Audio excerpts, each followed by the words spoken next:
Hi అండి. అందరికీ నమస్తే. Welcome back to my channel. ఈరోజైతే అస్సలనుకోలేదు. వర్షిని బర్త్‌డే ఆల్రెడీ మేము పాకల బీచ్‌లో అయితే కేక్ కటింగ్ అదంతా చేసుకొని ఇంటికొచ్చాము. ఇంటికొచ్చేసరికి నాకు తెలీదనమాట. సడెన్‌గా అందరని జెప్పారు. "ఇక్కడికి రండి చెట్టు కిందకని" జెప్పేసారనమాట. చెట్టు కిందకొస్తే తీరా చూస్తే ఇక్కడ మా బావ బర్త్‌డే అంటే ఈరోజు వర్షిని బర్త్‌డే రోజే మా బావ గూడా బర్త్‌డే అనమాట. అందుకని మా బావ కేక్ కటింగ్ ఏర్పాటు చేశారనమాట. వీళ్ళంతా రిలేటివ్స్ బయటోళ్ళేం గాదు. అందరూ ఒకే ఇంట్లో వాళ్ళు, అందరూ బంధువులనమాట. చిన్నప్పటి నుంచి కలిసి పెరిగినోళ్ళనమాట. అందుకని చెప్పి కలిసినోళ్ళు పెరిగారు గాబట్టి, ఇంక అందరూ ఏది చేసుకున్న అందరూ కలిసి చేసుకుంటారు గాబట్టి, ఇంక మా బావకి కూడా కేక్ కటింగ్ జేపిస్తున్నారు. మా బావే కేక్ కటింగ్ చేస్తున్నాడనమాట. ఇంక వీళ్ళందరిలో చేసుకుందాం అని జెప్పి, ఇంక ఈవినింగొచ్చేసి 5 ఏమో అవుతుంది టైము. ఇంక ఇది ఈ విషయం తెలియంగానే వర్షిని బర్త్‌డేనని జెప్పేసరికి మా బావ అనేసి "వర్షిని బర్త్‌డేనా ఈరోజు" అని జెప్పి, "ఇద్దరం కలిసి కేక్ కట్ చేద్దాం రా" అని జెప్పి వర్షిని గూడా తీసుకెళ్ళి పక్కన కూర్చోబెట్టుకొని, ఇద్దరు కలిసి కేక్ కట్ చేశారనమాట. కేకు అదంతా మా బావది. మా బావ కటింగ్ చేయాలి. కానీ వర్షిని బర్త్‌డే అని చెప్పేసరికి, అయితే ఇద్దరం కలిసి కట్ చేద్దాం అని చెప్పి ఇద్దరు కలిసి కేక్ కట్ చేసి ఇలాగా సెలబ్రేషన్ చేసుకున్నారనమాట వీళ్ళందరూ. వీళ్ళందరూ చూసారు అందరు రిలేటివ్స్.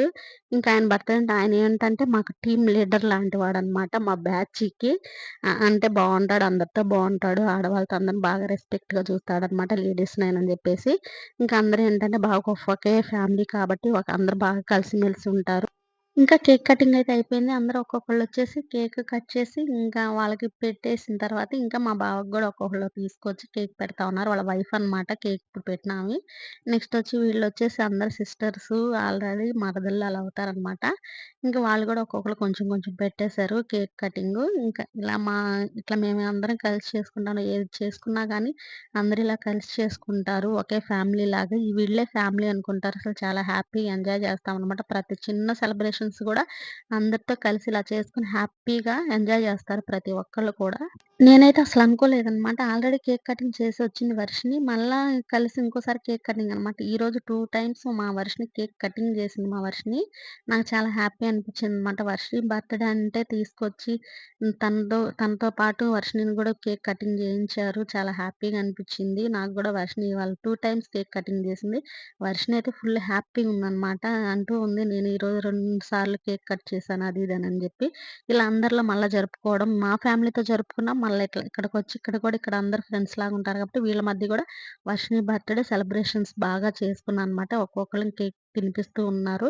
బావుంది గదా! ఇలా అప్పుడప్పుడు ఇలాంటివి చేసుకుంటా ఉంటే మనసుకి చాలా ప్రశాంతంగా అనిపిస్తది. మనకున్న కొన్ని సమస్యలను గూడా తీర్చి కాసేపని హ్యాపీగా, సంతోషంగా అందరితో గడపగలుగుతున్నాము. చాలా హ్యాపీగా అనిపిచ్చింది. వర్షిని గూడా ఇవాళ ఫుల్ హ్యాపీ అనమాట. చాలా హ్యాపీగుంది. ఈరోజు తన ఫ్యామిలీ తనతో ఉంది అననే ఒక ఫీలింగ్ అనమాట. ఈసారి మాత్రం వర్షినికి ఫుల్ ఎంజాయ్ బర్త్‌డే అసలు ఈ సంవత్సరం అయితే అసలు చేసుకోకూడదనుకుంది వర్షిని. ఈరోజు అసలు కేక్ కటింగ్ ఏం ఉండదు. ఏమొద్దు నాకేమొద్దంది. కానీ మనం ఎప్పుడైతే ఏది అనుకుంటామో అప్పుడే ఊహించని విధంగా ఏదైతే జరుగుతూ ఉంటదో, అలాగే వర్షిని విషయంలో గూడా ఈసారి అలా జరిగిందనమాట. మొత్తానికైతే మా వర్షిని బర్త్‌డే చాలా జరిగింది. ఇంక మా బావ గూడా పిల్లలతో అందరితో కలిసిపోయి ఎంజాయ్ జేస్తాడనమాట. తను గూడా ఒక చిన్న పిల్లోడిలాగా అందరితో కలిసిపోతాడు. ఇక్కడున్న వాళ్ళందరూ గూడా చాలా హ్యాపీగా తనకి ఇక్కడ మా టీమంతా గూడా ఇక్కడే సమావేశం అవుతుంటదనమాట. ఏం జరిగిన పనులన్నీ చేసుకొనొచ్చి చెట్టు కింద గూర్చుంటా ఉంటారు అందరిక్కడే. అందుకని ఆ చెట్టు కింద కేక్ కటింగ్ అంటే నాకు గూడా ఫస్ట్ టైమ్ అనమాట ఇలా చూడడం, ఇలా కేక్ కటింగ్ మరింకా అంతకుముందు ఎప్పుడైనా చేసుకున్నారేమో నాకు తెలీదు గానీ, నేనైతే లేననమాట. ఈ ఇయరే వీళ్ళతో జాయిన్ అయ్యాను. అంతకుముందంతా నేను వేరే ప్లేస్‌లో ఉన్నాను. వేరే చోటున్నాను. ఇప్పుడు ఈ ఇయర్ మొత్తం వీళ్ళతోనే ఫ్యామిలీతోనే గడిపాను. వీళ్ళందరితో గడిపాను. చాలా స్వీట్ మెమోరీస్ నాకు వీళ్ళతో. ఈ వినాయక చవితి దగ్గర నుంచి వీళ్ళతో నేను జాయిన్ అయ్యాననమాట. ఈ జాయిన్ అయిన తర్వాత కొంచెం నా మనసులోనున్న కొన్ని సమస్యలను గూడా కొన్ని మర్చిపోయి ఎంజాయ్ చేయగలిగాను నేను. వీళ్ళతో పాటు కలిసి మా అయన్ని బాధలన్నీ మర్చిపోయి, ఇది చాలా హ్యాపీ అనిపించింది. వీళ్ళతో గూడా వీళ్ళు గూడా నన్ను త్వరగా దగ్గరకి తీసుకున్నారు. వీళ్ళలో ఒక ఫ్యామిలీలాగా నన్ను గూడా కలిపేసుకున్నారనమాట. అందువల్ల నేను కొంచెం హ్యాపీగా ఉండగలుగుతున్నాను. మా రిలేటివ్స్ అంటే కూడా వీళ్ళతో కూడా చాలా హ్యాపీగుంటాను. మా రిలేటివ్స్‌తో హ్యాపీగుంటాను. వీళ్ళతో కూడా హ్యాపీగుంటాను. కానీ ఒకటే మనకందరు కావాలి. అందుట్లో మనం గూడా ఉండాలనమాట. కానీ నాకైతే ఒకటర్థమైంది. అందరితో బావుంటేనే మనం గూడా అందరూ ఆదరిస్తారనే విషయం అర్థమైందనమాట. మనం అందరితో బావుండాలి. అప్పుడే మనం గూడా అందరితో కలిసిపోగలుగుతాం అనమాట. అందరితో అందుకేననమాట నేనెప్పుడు గూడా చాలా తక్కువ అందరితో బయట వాళ్ళతో కలవడం, బయట వాళ్ళతో అటాచ్‌మెంట్ గూడా చాలా తక్కువ. కానీ నేనిక్కడికొచ్చిన తర్వాత వీళ్ళతో అటాచ్‌మెంట్ ఎక్కువైపోయింది.